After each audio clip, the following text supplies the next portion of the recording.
ફૂલાતી હોય, જેના દીકરા સુરવીર બને, જેના દીકરા દાતાર બને, એની માની સાથી ફૂલાવી પડે ને.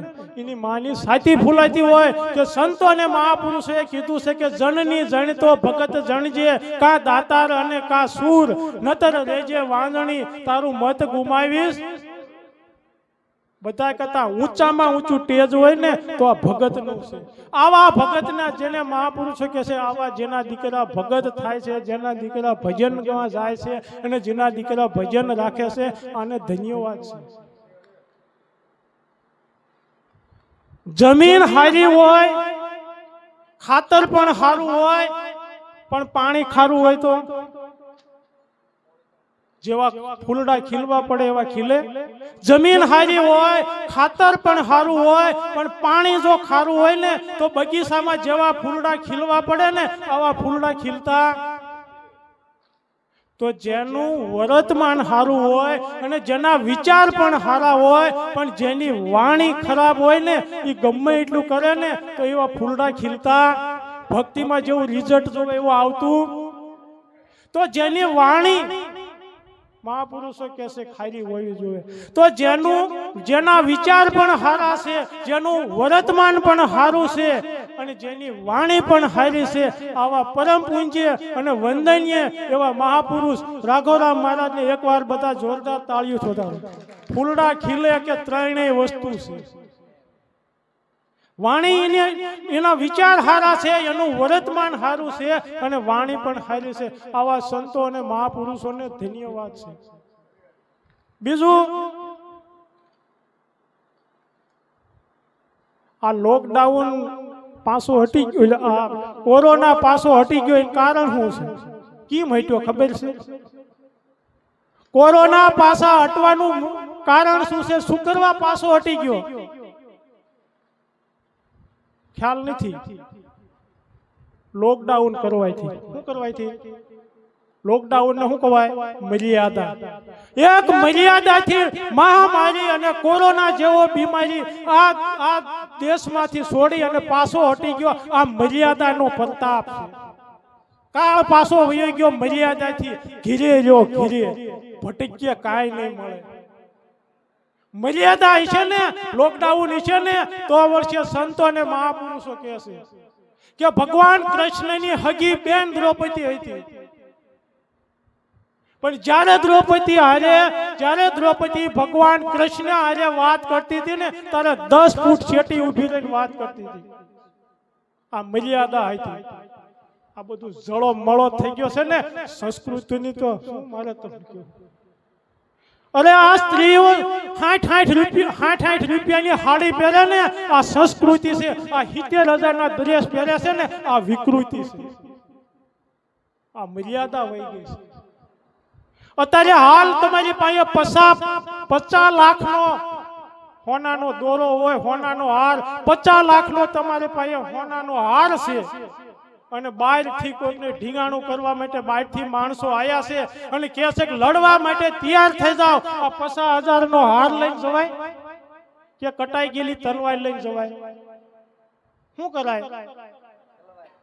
અત્યારે યુદ્ધ છે. આ યુદ્ધની સામે લડવા જવું છે, તલવાર લઈને દોડવા, આ હાર લઈને દોડવાનું બંધ કરી દો. વસ્તુ સામે છે શું આ જગતમાં? મહાપુરુષો કહે છે આ કરવાની જરૂર છે.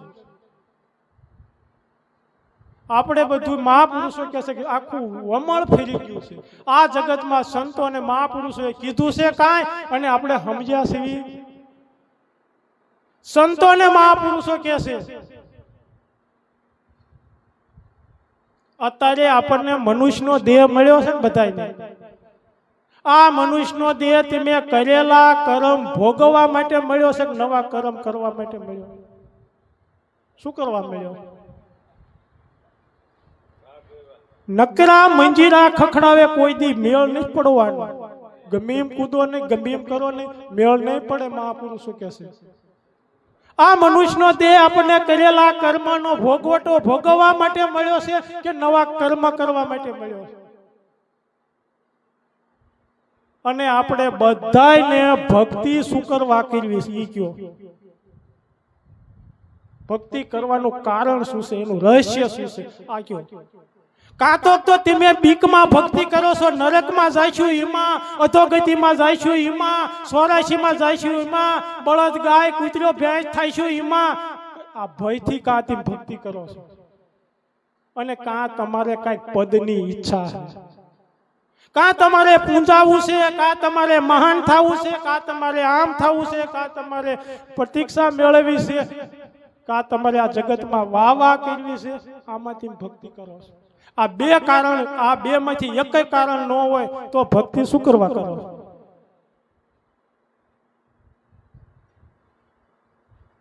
બધું આમ નામ જ હાલ્યું છે, આમથી હાલ્યું જ આવે છે. ગમે ત્યાં જાય આ ક્યારે અટકવાનું એ જ નથી ખબર પડતી. સંતોને મહાપુરુષ કાંઈક આપણે કાંઈક હોવું જોઈએ ને, કે બધું જીકામ જીક.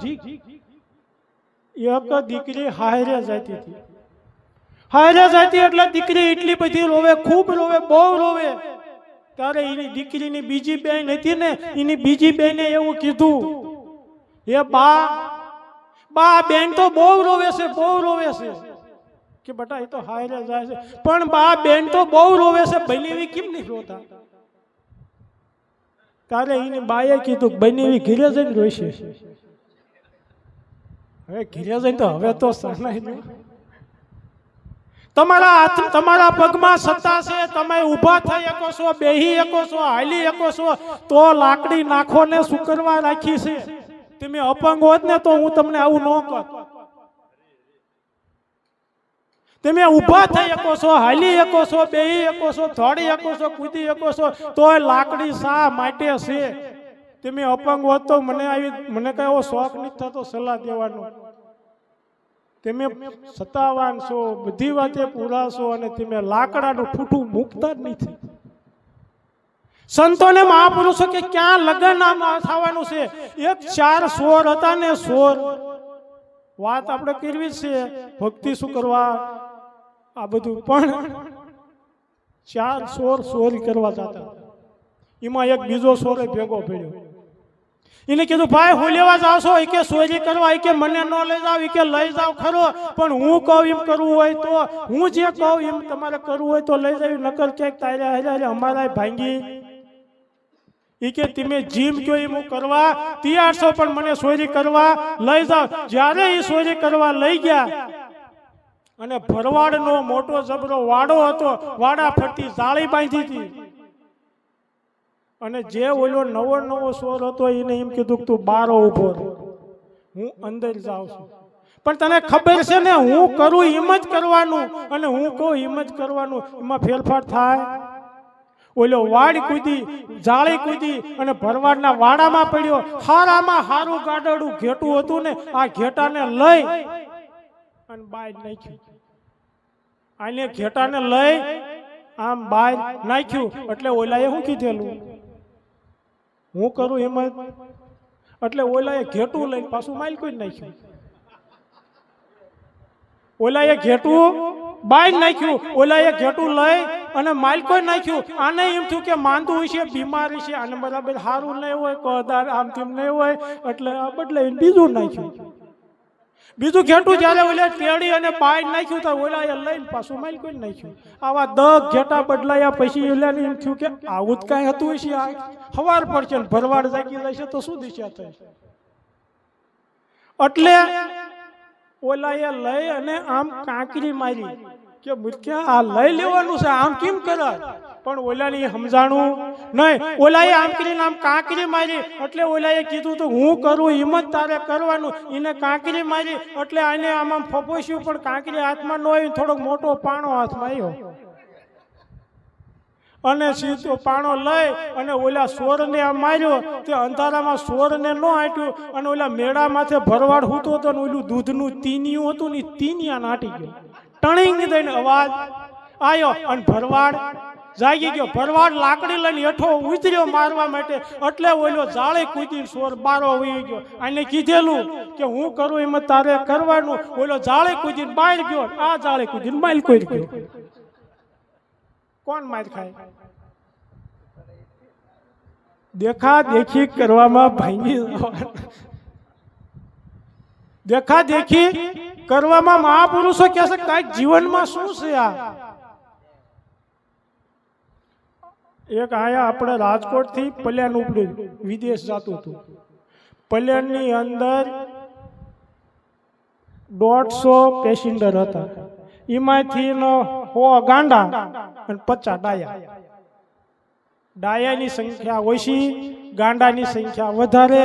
એટલે ડાયાએ વિચાર કર્યો કે આમાં જવાય, 100 ગાંડા 50 ડાયા મેળ પડે નહીં. એટલે ઓલ્યા જે ડાયા હતા એ બધા ઉતરી ગયા, 100 ગાંડા રહ્યા અને પ્લેન ઉપડ્યું. પ્લેન ઉપડ્યા એટલે એના એ ગાંડા વાતું કરે છે કે આ ક્યારોનું હાલે છે, હોર્ન તો વગાડતું નહીં. ત્યાં કઈ હોર્નની જરૂર છે? આ હોર્ન તો વગાડતું નથી. આની કથા તો કે રેલગાડી હારી. તો બીજો ગાંડો છે કે તો કરો રેલગાડી. તે એક જણો મોર હાલવા માંડ્યો, ચૂક ચૂક ચૂક ચૂક કરતો કરતો. અહીંયા બીજા એની સાળ જાયલી, ત્રીજા જાયલી અને આખા પ્લેનમાં ચૂક ચૂક ચૂક ચૂક કરતી ગાડી ફરે. માલકો પ્લેનમાં રેલગાડી ફરે ચૂક ચૂક કરતી. એમાં એક કલાકાર બેઠો હતો. એ કલાકાર એકલો કરે શું? પાયલોટ મુજાણો કલાકારને કીધું, ભાઈ બીક નથી લાગતી કે બધું જ થાય, કરવું શું? ચૂક ચૂકમાં ઘીરી ગયા, બધું જ થાય, કરે શું? ત્યારે એને એમ કીધું કે હવે આનું શું? એ કે તમે ચિંતા ન કરો, હમણાં બધી વસ્તુ થઈ જાય છે, તમે ઘડી આ પ્લેન કાબુમાં રાખો. જે ઓલો ડ્રાઈવર, જે ઓલો કલાકાર હતો, એ ઓલી બારી પાસે આવીને બેસી ગયો અને આમ ચૂક ચૂક ચૂક ચૂક કરતી ગાડી બરોબર બારી પાસે આવી અને કલાકારે બારી ખોલી નાખી અને કીધું આવા દો, પાટેક ખુલી ગયું. આખી રેલગાડી ચૂક ચૂક કરતી બાય શાંતિ. આ ચૂક ચૂક કરતી રેલગાડી બહાર નીકળશે તો જ શાંતિ થવાની, નકર હખાવાનું. ચૂક ચૂક જ્યાં લગન થાય છે ત્યાં લગન હખાવાનું નથી. ચૂક ચૂક કરતું જ્યારે બહાર નીકળી જાય છે તો તમને જીમ જીમ વસ્તુ, તો જ વસ્તુ સમજાય છે, નકર સમજાય છે નહીં. પણ આ જગતમાં બહુ મહાપુરુષો આવા તમે જુઓ, પોકારી પોકારીને કહેશે હવે તો શું કરવું? આ સત્ય કહીને તો જગત રૂઠે છે અને જૂઠ બોલું ને તો આ સંતો લાગે છે. આવી પરિસ્થિતિ છે. અને જેને જેને આ જગતમાં હાસુ બોલ્યા છે ને એને આ જગતે જીવવા નહીં દીધા. મીરાબાઈ હાસુ બોલ્યા ને તો જ્યાર પાયું, પ્રહલાદ હાસુ બોલ્યો ને તો લોટાના થાંભલાને બથ ભરાવી. જેટલા જેટલા મહાપુરુષો હાસુ બોલ્યા ને કંઈક ભરી બજારે વેચી દીધા, કંઈક છોકરાને ખાંડી દીધા. આ દુનિયા હાસુ બોલે જીવવા દેતી, કંઈક ને કાન હોરા ખીલા કાઢ્યા. એમ સંતોને મહાપુરુષો કે જો સત્ય બોલું તો જગત રૂઠે છે અને જો અસત્ય બોલું તો સંત રૂઠે છે. કરવું શું? આવી પોઝિશન છે આ જગતમાં અત્યારે હાલ. તમે આપણે બધાય ખેડૂત છે, આપણે બધાય ખેતી કરેલી છે. જ્યારે તમે બળદને હાથી હાંકતા હોય, ખરો માહોલ જામ્યો હોય અને ઢૂંઢતા હોય, ત્યારે તમે હાથી હાંકતા હાંકતા બળદને બાપો બાપો કરો છો ને. હું લેવા બાપો કહો છો કે પોતે કાંધે ધોરું લઈ આ જમીન સીરી અને આમાંથી અન્ન પકવી અને તમારા આખા ઘરનું ભર પોષણ કરે છે, તમારા આખા ઘરનું ગુજરાન હાલે છે. આને બાપો બાપો કવાય. પણ અત્યારે આ દુનિયા ઓલી બજારે કોઠું વળી ગયેલા આખલાને બાપા કવરાવે છે. ન્યા એને કવાય બાપો બાપો કવાય? આ દુનિયા અત્યારે એને બાપા કવારે છે. આ એનું દુઃખ છે. અને જ્યારે ખૂટ્યો પોતાનું બળ બતાડે ને ત્યારે એ કોઈ ઉકળા માથે જઈને ઉતકાળે ને, એનું બળ હોય ને એના ડેબા ઉપર જ પડે ઉતકાળેલું, આગળ કાંઈ પડતું નથી. એમાં સંતો અને મહાપુરુષો છે ને આને બાપો બાપો કવાય. આને બધું કવાય. શું કરવા? ઓલામને બાપો બાપો ન કવાય તો કહવું પડે છે ને. આ ન્યા દુઃખ છે. મહાપુરુષો કહે છે કે જે બજારે દીદાર ફેલવીને હાલે છે ને, પણ સંતો અને મહાપુરુષો કહે છે એ બળદની તોલે કોઈ દી ન આવે. તો આ દુનિયામાં સંતો અને મહાપુરુષો કહે છે કે આ મનુષ્યનો દેહ આપણને, હું તો ઘણી વખત કહું, તમારામાં ભક્તિ, નિષ્ઠા, તાકાત, તમે આવા એવા સવો જ નહીં. આ જગતમાં તમે જીતવા હાટું જીવ્યા છો, હારવા માટે નહીં જન્મ્યા. આ જગતની અંદર તમે જીતવા માટે જન્મ્યા છો. આ જગતમાં તમે હારવા માટે નથી જન્મ્યા. આ જગતમાં સંતો અને મહાપુરુષો કહે છે સતગુરુ કોને કહેવાય? સતગુરુ કેવા હોય? ખાલી હોવા જોઈએ. કેવા હોવા જોઈએ સદગુરુ મહારાજ? સદગુરુ મહારાજ હાવ ખાલી હોવા જોઈએ, અને જે ખાલી સદગુરુ મહારાજના શરણે જાય ને એના શિષ્યો હાવ ખાલી હોવા જોઈએ. આ કાંઈક ને કાંઈક ભરી ભરીને આવ્યા છે ને, એની તો અધોગતિ થવાની છે. આ ધર્મના બાને ધૂતવા વાળા તેને જોવો તો ખરા. સદગુરુ મહારાજ સોડાવે અને ઓલા રહ્યા ને એ જોડાવે. સદગુરુ મહારાજ છોડાવે તે કે તું મન નથી, તું ચિત્ત નથી, તું અહંકાર નથી, તું આ શરીર નથી, તું આ વિચાર નથી, તું આ અનુભવ નથી.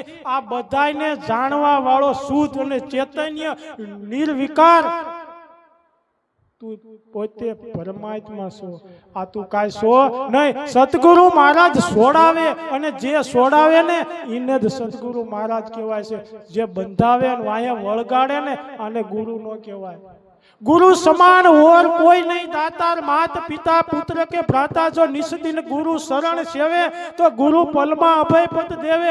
અભય પદની પ્રાપ્તિ મુક્તિ જો જાત્રા કરવા ન મળે, મુક્તિ ભજન ગાવાય નહીં મળે, મુક્તિ યન ક્ષેત્ર ખોલી દો નહીં મળે. મુક્તિ મહાપુરુષો કહેશે કે તમામ સાધના ગમે એટલી કરોડો સાધના કરવાથી મુક્તિ નહીં મળે. મુક્તિ ત્યારે જ મળે છે, અને ઈની ઘડી અને ઈની શાખાને મળે છે. ક્યારે મળે છે કે તું હું કોણ છું આ જણાય જાય એટલે અત્યારે મુક્તિ. અને આ મુક્તિ આની સિવાય મુક્તિ છે જ નહીં. આ જગતમાં તમે ગમે એટલું કરો મુક્ત નહીં બનો, બાકી બધું બની શકશો. મુક્ત બનવા માટે હું કોણ છું આ સમજવાની જરૂર છે, અને હું કોણ છું એ જાણવાની જરૂર છે. આ મનુષ્યનો દેહ આપણને પરમાત્માને જાણવા માટે મળ્યો છે. આ મનુષ્યનો દેહ આપણને રગડા ઝગડા મારું તારું કરવા માટે નથી મળ્યો. આ મનુષ્યનો દેહ પરમાત્માને જાણવા માટે મળ્યો છે. અને પરમાત્મા આત્મા આ બધું તો ઠીક છે, પણ આ તમને જાણવા માટે જ મળ્યો છે. તમને